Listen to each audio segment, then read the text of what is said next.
स्वागत है दोस्तों आप सभी का आपके अपने YouTube चैनल आर के विथ एजुकेशन पर। दोस्तों आज सबसे पहले आप सभी को नए वर्ष 2025 की हार्दिक शुभकामनाएं तथा हम आप आशा एवं उम्मीद ऐसी करते हैं कि आप सभी जो अपना अगला साल है सरकारी कार्यालय में उपस्थित होकर मनाएं। और हमारी जो शिक्षण विधियों की जो टॉपिक वाइज प्रश्नोत्तरी हमारी जो चल रही थी उसका आज भाग 12वां है। इसके अंदर हमने 30 प्रश्न इसके अंदर शामिल किए हैं जो पिछली परीक्षा में पूछे गए प्रश्न तथा इनके पूछे जाने की संभावना रहती है। ये प्रश्न सारे सब्जेक्ट जैसे हिंदी, गणित, अंग्रेजी, विज्ञान, साइंस, सामाजिक ज्ञान उन सभी के लिए महत्वपूर्ण रहने वाले हैं। तो आप ये कतई नहीं सोचें कि भाई हमारे सब्जेक्ट ये है तो हम इनको क्यों करें। ये जो प्रश्न है कॉमन प्रश्न है जो बार बार परीक्षा में पूछे गए हैं। जैसे हमारे पास में काफी सारे टॉपिक होते हैं जैसे प्रश्न पत्र निर्माण हो गया और भी उपलब्धि परीक्षण, निदानात्मक परीक्षण, मूल्यांकन और इनसे संबंधित जो प्रश्न है ये प्रश्न हमने इसमें शामिल किए ताकि सभी इनका लाभ ले सके। यदि आप इन प्रश्नों की पीडीएफ वगैरह चाहते हो तो आप हमारा जो टेलीग्राम चैनल है आर के विथ एजुकेशन उसको ज्वाइन जरूर कर लें और ऐसे ही वीडियो देखने तथा और भी अपडेट के लिए आप हमारे यूट्यूब चैनल को अगर पहली बार विजिट कर रहे हो तो सब्सक्राइब जरूर कर दें। आपको इन प्रश्नों की जो पीडीएफ और प्लेलिस्ट है वो मिल जाएगी आपको रीड टीचिंग मेथड के नाम से, तो आप वहां से एक बार इसको विजिट कर सकते हो और एक बार इनको जरूर देखें। क्योंकि हम क्या है व्याख्यात्मक रूप से पढ़ लेते हैं लेकिन जब हमारे पास में प्रश्न सामने आते हैं तो हम उन पर हल नहीं कर पाते। तो उनका उसका कारण उसका एक ही समाधान है, कम से कम आप किसी भी टॉपिक से 200 से 300 प्रश्न हल करने की कोशिश जरूर करें, तब जाके आपकी जो पकड़ है वो मजबूत बनेगी।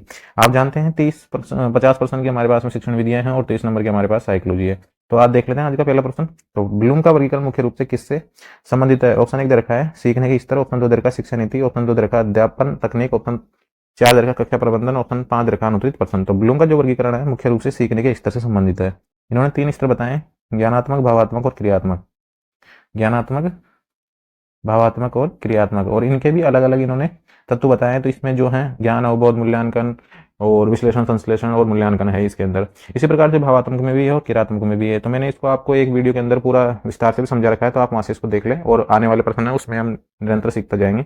तो ए आंसर इसका सही हो जाएगा। इसके बाद में अगला जो प्रश्न है हमारा प्रश्न नंबर 2 है, किस विधि में शिक्षक केवल मार्गदर्शक की भूमिका निभाता है। ऑप्शन 1 दे रखा है परियोजना विधि, ऑप्शन 2 दे रखा है व्याख्यान विधि, ऑप्शन 3 दे रखा है समस्या समाधान विधि, ऑप्शन 4 दे रखा है मूक शिक्षण विधि, ऑप्शन 5 दे रखा है अनुत्तरित प्रश्न।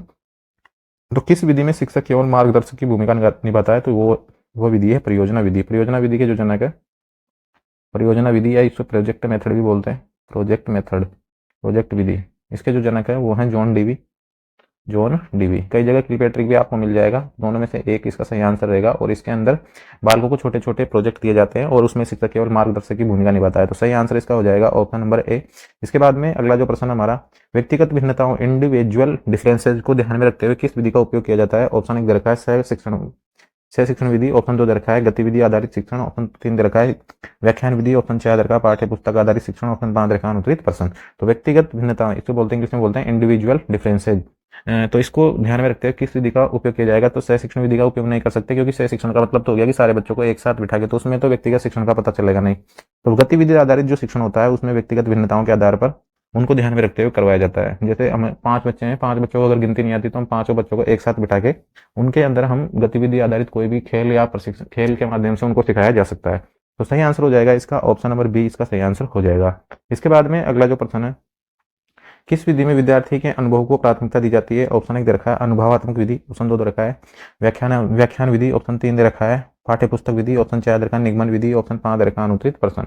तो किस विधि में विद्यार्थी के अनुभव को प्राथमिकता दी जाती है, तो अनुभवात्मक जो विधि है उसको प्राथमिकता दी जाती है। ऑप्शन नंबर ए इसका सही आंसर रहेगा। इसके बाद में अगला जो प्रश्न हमारा प्रश्न नंबर 5 है, टीम टीचिंग का उद्देश्य क्या है। ऑप्शन 1 दे रखा है शिक्षकों का प्रशिक्षण, ऑप्शन 2 दे रखा है छात्रों को ज्यादा जानकारी देना, ऑप्शन 3 दे रखा है शिक्षा प्रक्रिया को प्रभावी बनाना, ऑप्शन 4 दे रखा है पाठ्यक्रम को जल्दी खत्म करना, ऑप्शन 5 दे रखा है अनुत्तरित प्रश्न। तो टीम टीचिंग का मतलब ये होता है कि जैसे बहुत सारे टीचर मिलकर किसी विषय पर मतलब उस विषय को पढ़ाएं, या वो टीचर जो है अलग अलग विषय के भी हो सकते हैं और एक ही विषय के भी हो सकते हैं। तो इसका जो मतलब उद्देश्य जो रहेगा वो क्या रहेगा, शिक्षा जो प्रक्रिया है उसको प्रभावी बनाना इसका उद्देश्य रहेगा। तो सी आंसर हो जाएगा। इसमें एक तो क्या हो कि एक ही सब्जेक्ट के सारे टीचर हो, एक ये भी हो सकता है कि एक सब्जेक्ट के टीचर ना होकर अलग अलग सब्जेक्ट के टीचर हो, और जो उनके कॉमन टॉपिक है, जैसे कई सारे अलग अलग सब्जेक्ट में कॉमन टॉपिक आ जाते हैं, तो उन टॉपिकों को एक टीम बनाकर टीम टीचिंग करवाई जाए, यानी कि तो इससे क्या होगी, शिक्षा प्रक्रिया प्रभावी बनेगी। तो सी आंसर इसका हो जाएगा। इसके बाद में अगला जो प्रश्न हमारा, विद्यार्थियों की सृजनात्मकता को प्रोत्साहित करने के लिए कौन सी विधि उपयुक्त है। ऑप्शन 1 दे रखा है परियोजना विधि, ऑप्शन 2 दे रखा है व्याख्यान विधि, ऑप्शन 3 दे रखा है प्रश्नोत्तरी विधि, ऑप्शन 4 दे रखा है अभ्यास विधि, ऑप्शन 5 दे रखा है अनुत्तरित प्रश्न।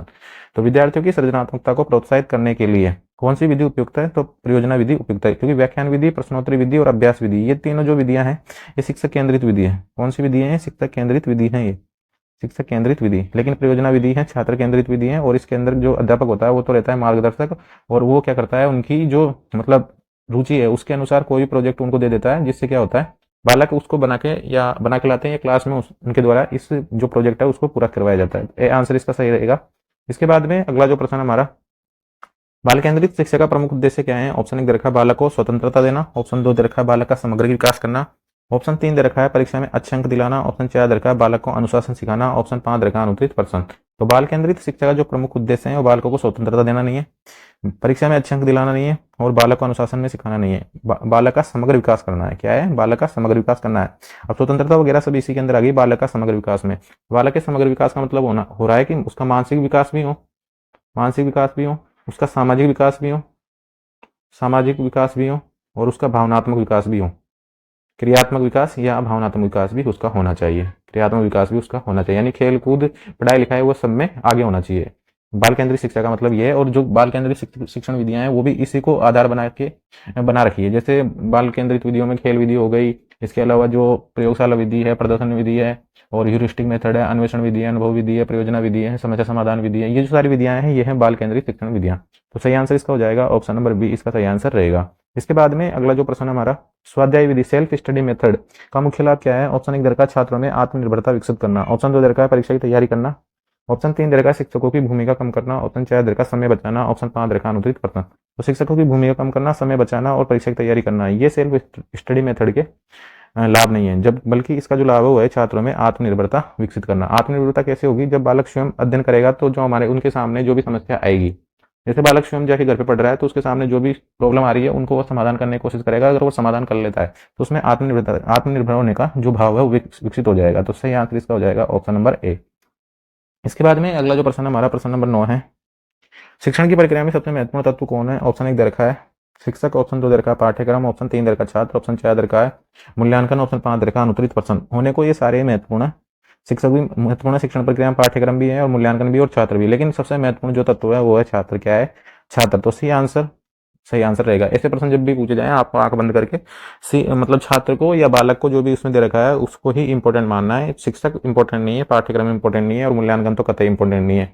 मूल्यांकन की तो बात ही कम होती जा रही है आजकल। मूल्यांकन तो सतत एवं समग्र विकास, सतत एवं व्यापक जो मूल्यांकन है वो मतलब बालक का मूल्यांकन मतलब वर्ष पर्यंत चलता रहना चाहिए। ऐसा नहीं कि हम मूल्यांकन केवल 2 बार ले रहे हैं। तो मूल्यांकन की बात तो मतलब परीक्षा के माध्यम से लेना कम हो गया है, बल्कि जो उसका सतत एवं निरंतर जो मूल्यांकन है वो होना चाहिए। तो सही आंसर इसका सही रहेगा। इसके बाद में अगला जो प्रश्न हमारा, उपलब्धि परीक्षण का मुख्य उद्देश्य क्या है? ऑप्शन 1 दे रखा है व्यक्तित्व का आकलन, ऑप्शन 2 दे रखा है ज्ञान और कौशल का मूल्यांकन, ऑप्शन 3 दे रखा है भविष्यवाणी करना, ऑप्शन 4 दे रखा है शिक्षा नीति बनाना, ऑप्शन 5 दे रखा है अनुत्तरित प्रश्न। तो उपलब्धि परीक्षण का जो मुख्य उद्देश्य है वह है ज्ञान और कौशल का मूल्यांकन करना। इवेल और जो फ्रीमैन की परिभाषा है वो भी ऐसी परिभाषा है, बिल्कुल सेम परिभाषा है कि ज्ञान और कौशल का मूल्यांकन करना।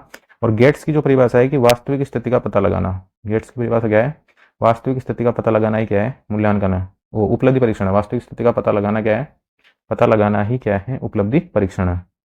उपलब्धि परीक्षण का जो मुख्य उद्देश्य है वो है बच्चों की जो हमने जितना भी उसको अधिगम कराया है तो उसकी शैक्षणिक प्रगति का आकलन करना है, शैक्षणिक प्रगति का मूल्यांकन करना, या उसके ज्ञान और कौशल का मूल्यांकन करना। तो बी आंसर इसका सही रहेगा। इसके बाद में अगला जो प्रश्न हमारा, उपलब्धि परीक्षण के निर्माण में पहला चरण क्या है? ऑप्शन 1 दे रखा है प्रश्नों का चयन, ऑप्शन 2 दे रखा है उद्देश्यों का निर्धारण, ऑप्शन 3 दे रखा है हमारा परीक्षण का प्रारूप तैयार करना, ऑप्शन डी दे रखा है समय सीमा तैयार करना।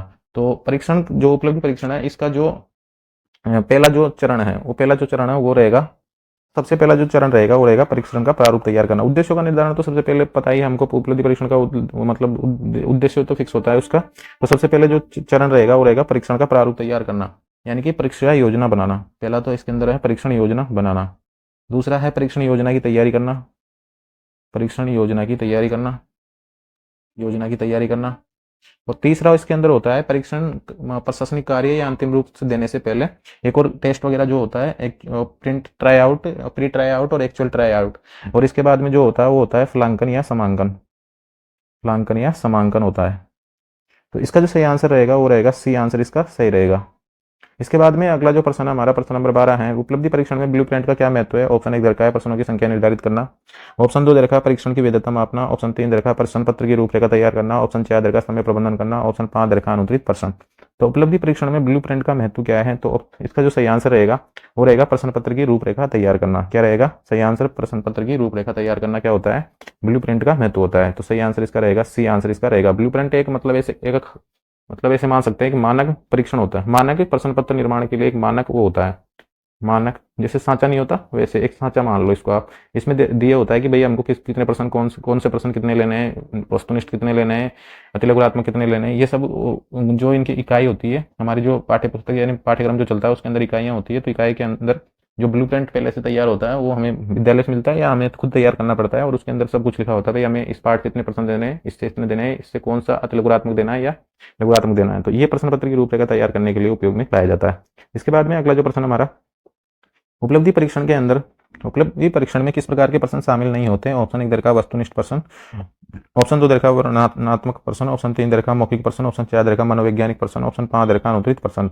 तो उपलब्धि परीक्षण में किस प्रकार के प्रश्न शामिल नहीं होते, तो उपलब्धि परीक्षण में मनोवैज्ञानिक जो प्रश्न है वो शामिल नहीं किए जाते। तो डी आंसर इसका सही आंसर रहेगा। कौन सा रहेगा सही आंसर, डी आंसर इसका सही हो जाएगा।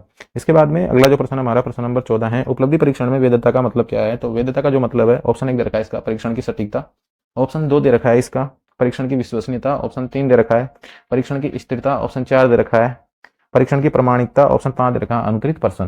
तो वैधता का मतलब ये होता है कि परीक्षण की सटीकता, वैधता का मतलब क्या होता है, परीक्षण की सटीकता। सटीकता से तात्पर्य होता है कि जिस उद्देश्य के लिए परीक्षण लिया जा रहा है ना, जैसे हमें 5वीं क्लास का पेपर लेना है और ये पता लगाना है कि 5वीं क्लास में कितने बच्चे फर्स्ट डिवीजन है और कितने बच्चे सेकंड डिवीजन है। अगर ये पता लगाना है और हमारा जो हमने परीक्षण लिया और उस परीक्षण के द्वारा हमने अगर ये पता लगा लिया कि भाई 10 बच्चे तो हमारे पास में आ गए फर्स्ट डिवीजन, 10 आ गए सेकंड डिवीजन और बाकी आ गए थर्ड डिवीजन, अगर हमारा उद्देश्य पूरा हो रहा था तो वो परीक्षण कैसा रहेगा, वैध परीक्षण रहेगा। ऐसा नहीं कि अगर पूरे बच्चे फर्स्ट डिवीजन आ गए या पूरे सेकंड डिवीजन आ गए तो उससे हमारा जो उद्देश्य है उसकी पूर्ति नहीं हो रही है। तो सही आंसर इसका हो जाएगा परीक्षण की सटीकता।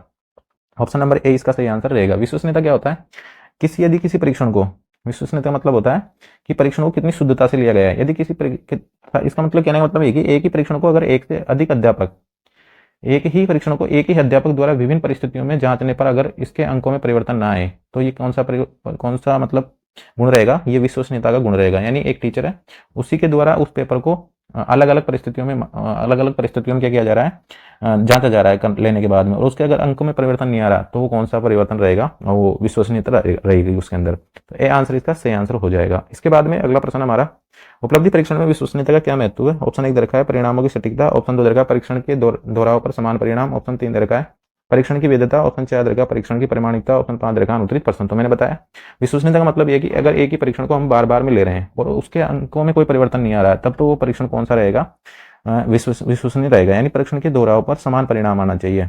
तो सही आंसर इसका हो जाएगा ऑप्शन नंबर बी इसका सही आंसर रहेगा। वस्तुनिष्ठ का मतलब होता है, एक इसमें वस्तुनिष्ठता भी चलती है। वस्तुनिष्ठता का मतलब ये होता है कि अध्यापक की रुचि, उसकी मनोदशा और उसकी मनोस्थिति का प्रभाव अगर पेपर पर ना पड़े, मूल्यांकन करने पर ना पड़े तो वो कौन सा परीक्षण रहेगा, वस्तुनिष्ठ परीक्षण रहेगा। चाहे उसको आप एक टीचर से जांच करवा लो या एक से अधिक टीचर से जांच करवा लो, उसका जो परीक्षण का जो परिणाम है यानी 10 नंबर आ रहे हैं तो 10 ही नंबर आने चाहिए।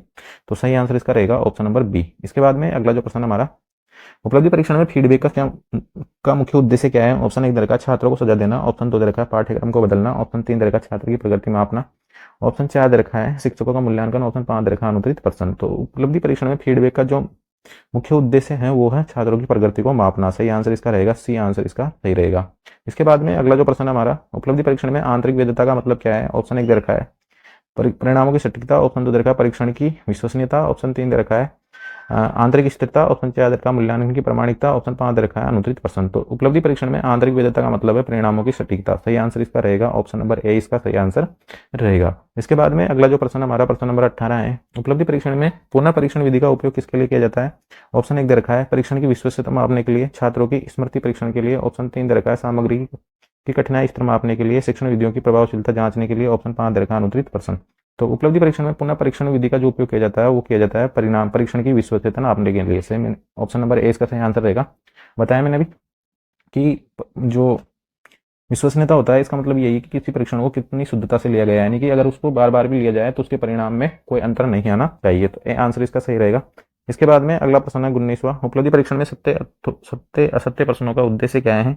ऑप्शन 1 दे रखा है रचनात्मकता का आकलन, ऑप्शन 2 दे रखा है त्वरित निर्णय की क्षमता का परीक्षण, ऑप्शन 3 दे रखा है समझ की जांच, ऑप्शन 4 दे रखा है लेखन कौशल का परीक्षण, ऑप्शन 5 दे रखा है अनुत्तरित प्रश्न। तो उपलब्धि परीक्षण में सत्य असत्य प्रश्नों का जो उद्देश्य होता है वो होता है समझ की जांच का। तो सही आंसर हो जाएगा सी आंसर इसका सही रहेगा। इसके बाद में अगला प्रश्न हमारा प्रश्न नंबर 20 है, प्रश्न पत्र निर्माण की पहली प्रक्रिया क्या होती है। ऑप्शन 1 दे रखा है मूल्यांकन, ऑप्शन 2 दे रखा है पाठ्यक्रम का विश्लेषण, ऑप्शन 3 दे रखा है प्रश्नों का चयन, ऑप्शन 4 दे रखा है मूल्यांकन मानदंड बनाना, ऑप्शन 5 दे रखा है अनुत्तरित प्रश्न। तो प्रश्न पत्र निर्माण की पहली प्रक्रिया क्या होती है, वो होती है पाठ्यक्रम का विश्लेषण करना। सही आंसर हो जाएगा इसका ऑप्शन नंबर सी आंसर इसका सही रहेगा। प्रश्न पत्र निर्माण की जो पहली प्रक्रिया ये होती है कि पाठ्यक्रम का हम विश्लेषण करेंगे और उसके अंदर हम कितने प्रश्न हमको कौन से पाठ से लेने हैं उनका हम सब कुछ तय करेंगे। उसके बाद में प्रश्नों का चयन होगा और उसके बाद में मूल्यांकन मानदंड बन जाएगा। सही आंसर हो जाएगा इसका ऑप्शन नंबर बी। इसके बाद में अगला प्रश्न हमारा 21वां है, एक अच्छा प्रश्न पत्र कैसा होना चाहिए। ऑप्शन 1 दे रखा कठिन, ऑप्शन 2 दे रखा आसान, ऑप्शन 3 दे रखा संतुलित, ऑप्शन 4 दे रखा रटने योग्य, ऑप्शन 5 दे रखा अनुत्तरित प्रश्न। तो एक प्रश्न अच्छा प्रश्न पत्र होना चाहिए संतुलित होना चाहिए। संतुलित का मतलब होता है कि उसमें सभी प्रकार के प्रश्न शामिल होने चाहिए, कठिन भी होने चाहिए, आसान भी होने चाहिए और थोड़े हार्ड लेवल के प्रश्न भी उसके अंदर होने चाहिए। ऐसा नहीं कि प्रश्न पत्र केवल पूरा ही समझ के आधार पर हो, ऐसा भी नहीं होना चाहिए, और पूरा प्रश्न पत्र रटने के आधार पर हो, ऐसा भी नहीं होना चाहिए। उसमें सभी प्रकार के प्रश्नों का समावेश होना चाहिए, जैसे प्रत्यास्मरण वाले प्रश्न और प्रत्यय विज्ञान वाले प्रश्न, अतिलघुरात्मक, लघुरात्मक, निबंधात्मक, ये सारे प्रश्न उसके अंदर होना चाहिए। तो सी आंसर इसका सही आंसर रहेगा, सी आंसर हो जाएगा इसका सही आंसर। इसके बाद में अगला प्रश्न हमारा प्रश्न पत्र में प्रश्नों की संख्या का निर्धारण किस पर निर्भर करता है। ऑप्शन 1 दे रखा है परीक्षा के स्तर पर, पाठ्यक्रम की लंबाई पर, ऑप्शन 3 दे रखा समय सीमा पर, ऑप्शन 4 दे रखा सभी उपयुक्त, ऑप्शन 5 दे रखा अनुत्तरित प्रश्न। तो प्रश्न पत्र में प्रश्नों की संख्या का निर्धारण परीक्षा का स्तर कैसा है, परीक्षा की पाठ्यक्रम कितना लंबा है, समय सीमा कितनी है, सभी पर निर्भर करता है। तो डी आंसर इसका सही रहेगा, डी आंसर क्या रहेगा, सही रहेगा। इसके बाद में अगला जो प्रश्न हमारा प्रश्न पत्र में बहुविकल्पीय प्रश्नों का लाभ क्या है। ऑप्शन 1 दे रखा है आसान मूल्यांकन, ऑप्शन 2 दे रखा है रचनात्मकता बढ़ती है, ऑप्शन 3 दे रखा है समय अधिक लगता है, ऑप्शन 4 दे रखा कोई लाभ नहीं होता, ऑप्शन 5 दे रखा है अनुत्तरित प्रश्न। तो कोई लाभ नहीं होता ये तो हो ही नहीं सकता, समय अधिक लगता है तो वस्तुनिष्ठ प्रश्नों में समय कम लगता है, रचनात्मकता बढ़ती तो रचनात्मकता इससे बिल्कुल नहीं बढ़ती, निबंधात्मक प्रश्नों में रचनात्मकता देखने को मिलती। तो इससे मूल्यांकन लेना क्या हो जाता है, आसान हो जाता है। सही आंसर हो जाएगा इसका ऑप्शन नंबर ए इसका सही आंसर रहेगा। इसके बाद में अगला जो प्रश्न हमारा प्रश्न पत्र का मुख्य उद्देश्य क्या होता है। ऑप्शन 1 दे रखा है छात्रों को डराना, ऑप्शन 2 दे रखा है छात्रों का मूल्यांकन करना, ऑप्शन 3 दे रखा है शिक्षकों को कार्य देना, ऑप्शन 4 दे रखा है समय बिताना, ऑप्शन 5 दे रखा है अनुत्तरित प्रश्न। तो प्रश्न पत्र का जो मुख्य उद्देश्य होता है वो होता है छात्रों का मूल्यांकन करना। तो बी आंसर इसका सही रहेगा, सही आंसर क्या रहेगा, बी इसका सही आंसर रहेगा, छात्रों का मूल्यांकन करना सही आंसर हो जाएगा। इसके बाद में अगला प्रश्न हमारा एक अच्छा प्रश्न पत्र किस प्रकार के प्रश्नों का मिश्रण होता है। ऑप्शन 1 दे रखा है सरल और कठिन, ऑप्शन 2 दे रखा है विषय आधारित और सामान्य ज्ञान, ऑप्शन 3 दे रखा है उद्देश्य और वर्णनात्मक, ऑप्शन 4 दे रखा है सभी प्रकार के और ऑप्शन 5 दे रखा है अनुत्तरित प्रश्न। तो एक अच्छा प्रश्न पत्र किस प्रकार के प्रश्नों का मिश्रण होता है, वो सरल और कठिन का भी होता है, विषय आधारित और सामान्य ज्ञान का होता है, उद्देश्य और वर्णनात्मक होता है। तो सही आंसर इसका हो जाएगा ऑप्शन नंबर डी इसका सही आंसर रहेगा। इसके बाद में अगला जो प्रश्न हमारा ब्लूम के वर्गीकरण के अनुसार उच्च स्तरीय प्रश्न क्या मापते हैं। ऑप्शन 1 दे रखा है ज्ञान, ऑप्शन 2 दे रखा है समझ, ऑप्शन 3 दे रखा है विश्लेषण और मूल्यांकन, ऑप्शन 4 दे रखा है पुनरावृत्ति, ऑप्शन 5 दे रखा है अनुत्तरित प्रश्न। तो ब्लूम के वर्गीकरण के अनुसार उच्च स्तरीय जो प्रश्न क्या मापते हैं, वो मापते हैं विश्लेषण और मूल्यांकन। तो सी आंसर इसका सही रहेगा। कौन सा आंसर सही रहेगा, सी आंसर इसका सही हो जाएगा। इसके बाद में अगला जो प्रश्न है प्रश्न पत्र में समय निर्धारित करने का उद्देश्य क्या है। ऑप्शन 1 दे रखा है छात्रों को दबाव में लाना, ऑप्शन 2 दे रखा है कार्य क्षमता बढ़ाना, ऑप्शन 3 दे रखा है कम समय में उत्तर देना, ऑप्शन 4 दे रखा है परीक्षा को छोटा करना, ऑप्शन 5 दे रखा है अनुत्तरित प्रश्न। तो प्रश्न पत्र में जो समय निर्धारण किया जाता है उसका एक ही उद्देश्य होता है कि बालकों की जो है उनकी कार्य क्षमता है उसमें बढ़ोतरी हो, कार्य क्षमता में क्या होनी चाहिए, बढ़ोतरी होनी चाहिए। तो बी आंसर इसका सही आंसर रहेगा।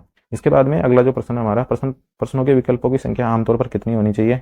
ऑप्शन 1 दे रखा है 2, ऑप्शन 2 दे रखा है 3, ऑप्शन सी दे रखा है 4, ऑप्शन विकल्पों की संख्या होनी चाहिए 4। कितनी होनी चाहिए, 4 होनी चाहिए। सी आंसर इसका सही हो जाएगा। इसके बाद में अगला जो प्रश्न है प्रश्न पत्रों का कठिनाई स्तर किस पर निर्भर करता है। शिक्षक के अनुभव पर, छात्रों की योग्यता पर, पाठ्यक्रम के भाग पर, ऑप्शन डी दे रखा परीक्षा के प्रकार पर, ऑप्शन 5 दे रखा अनुत्तरित प्रश्न।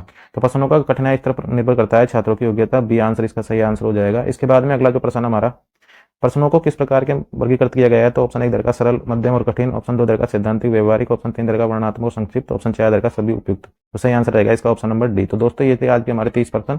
ऐसे प्रश्न देखने तथा और भी जो संबंधित अपडेट के लिए आप हमारे यूट्यूब चैनल पर बने रहें तथा चैनल को शेयर जरूर कर दें।